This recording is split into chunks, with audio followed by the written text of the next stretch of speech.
So we're also going to talk about the 5 questions. These are very important. And in fact, you need to answer them.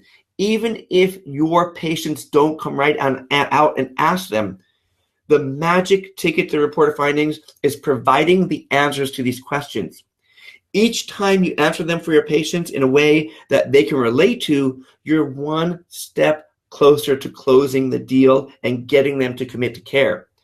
There are very specific questions that every patient has that are on their minds, and you must answer them, and answer them in a way that makes sense.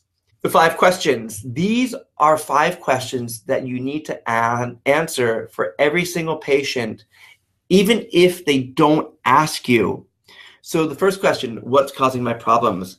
Patients obviously want to know what's causing their problems. They're seeking out your care and expert advice over somebody else. So you must be able to tell them what the root cause of their problem is without sounding too woo-woo, without sounding like it's totally out in left field. You need to bring it home for them so they can really understand what they're going to be receiving from you.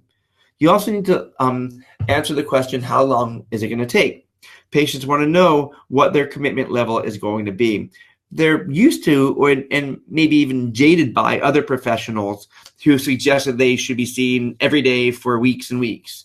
And they're coming to see you with a bit of skepticism around the number of treatments.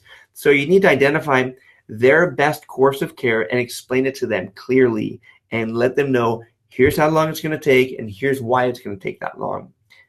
You also need to answer the question, how you can help me.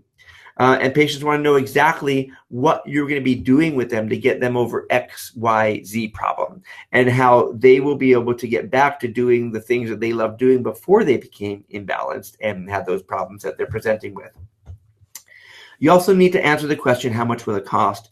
Patients do not want to be surprised. In fact, I've even pissed off a few of my patients in the past by, putting on some hidden fees, not really hidden fees, but, fees on cupping and heat and moxa and all of that without really informing them that that is part of the service. And if it's not covered by insurance, it's going to fall back on them.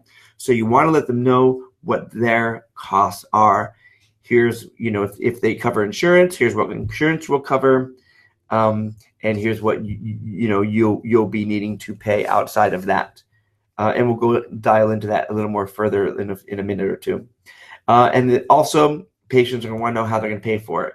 They want to know what their payments, if you offer any payment options, or will insurance cover it? And if so, how much? What kind of packages do you offer? What's their copay? And so on.